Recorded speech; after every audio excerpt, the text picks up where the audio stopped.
Assalamualaikum warahmatullahi wabarakatuh. Perkenalkan, kami dari kelompok 9. Di sini kami ingin mempresentasikan materi tentang lembaga pembiayaan. Sebelum masuk pada materi, izinkan saya memperkenalkan anggota kelompok kami. Yang pertama adalah saya sendiri, Muhammad Mirsa. Yang kedua ada saya Sari dan saya Nada Sapitri. materi pertama yang akan kami bahas yaitu pengertian lembaga pembiayaan. Lembaga pembiayaan adalah badan usaha yang melakukan kegiatan pembiayaan dalam bentuk penyediaan dana atau modal.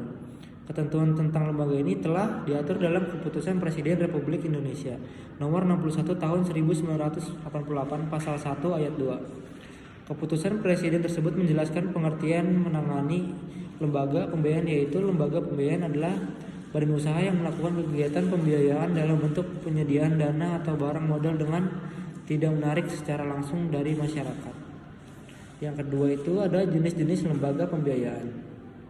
Yang satu itu perusahaan pembiayaan infrastruktur. Perusahaan pembiayaan infrastruktur adalah badan usaha yang didirikan khusus untuk melakukan pembiayaan yang berbentuk penyediaan dana proyek infrastruktur. Yang kedua itu perusahaan pembiayaan. Perusahaan pembiayaan badan usaha di luar bank dan lembaga keuangan, bukan bank yang khusus didirikan untuk melakukan kegiatan sewa guna usaha anak piutang, usaha kartu kredit atau pembiayaan konsumen. Selanjutnya saya akan membaca peran lembaga pembiayaan. Peran lembaga pembiayaan yaitu ada 3. Yang pertama itu sebagai sumber pembiayaan alternatif. Yang kedua itu ada penunjang pertumbuhan perekonomian nasional. Dan yang ketiga itu ada menampung dan menyalurkan aspirasi dan minat masyarakat. Selanjutnya akan dibacakan oleh Ratna Savitri. Selanjutnya di sini ada prinsip lembaga pembiayaan. Prinsip lembaga pembiayaan terbagi menjadi 2, yaitu prinsip syariah. Prinsip syariah merujuk pada seperangkat aturan dan pedoman yang diambil dari agama Islam yang mengatur berbagai aspek kehidupan termasuk urusan bisnis, keuangan, dan sosial. Dan di sini ada prinsip konversional.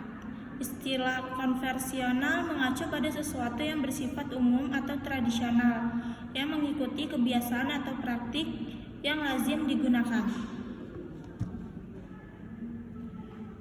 Selanjutnya ada fungsi lembaga pembiayaan. Berikut ini beberapa fungsi dan peran dari lembaga pembiayaan. Yang pertama itu ada memberikan perlindungan kepada masyarakat dari pinjaman yang memberikan bunga tinggi. Yang kedua itu membantu meningkatkan kesejahteraan masyarakat dengan memberikan akses pinjaman yang lebih mudah. Yang ketiga membantu mengembangkan bisnis. Dan yang keempat membantu mengembangkan infrastruktur mengingat biaya pembangunan yang tinggi. Di sini ada kelebihan lembaga pembiayaan. Yang pertama itu tidak terlalu banyak persyaratan. Yang kedua itu tidak orientasi pada jaminan, dan yang ketiga pembayaran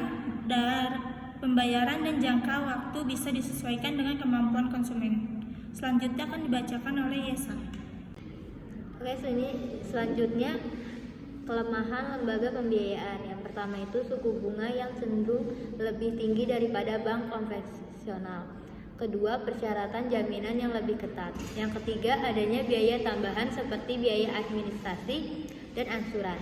Selanjutnya ada ruang lingkup lembaga pembiayaan. Yang pertama itu perusahaan sewa gedung usaha.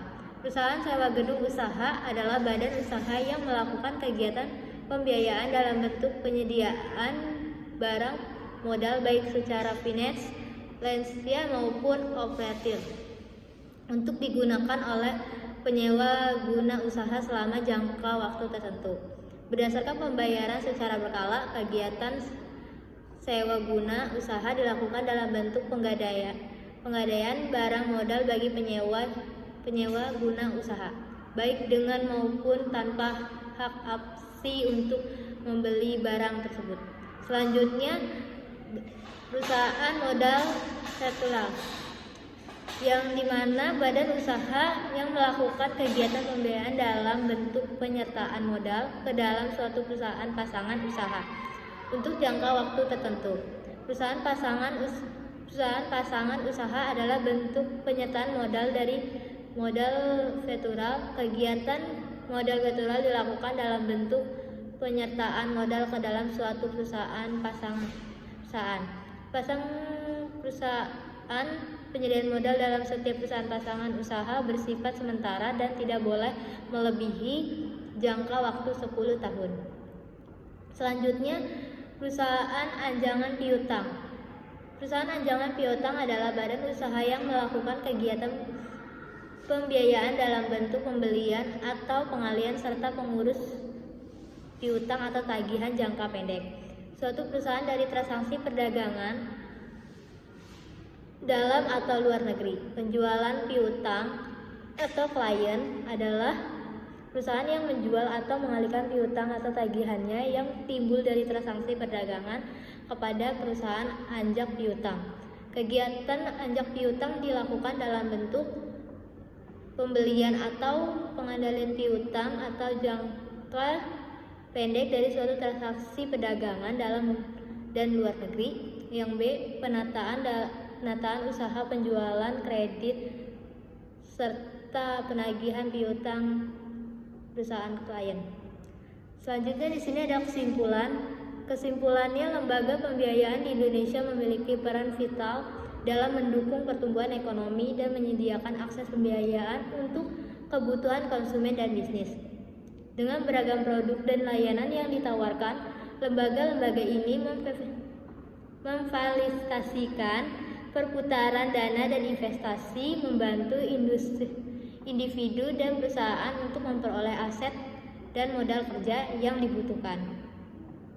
Dalam konteks investasi, perkembangan teknologi keuangan telah membawa revolusi baru berupa mata uang kripto atau properties. Cukup sekian dari kelompok kami, kurang lebihnya mohon maaf. Wassalamualaikum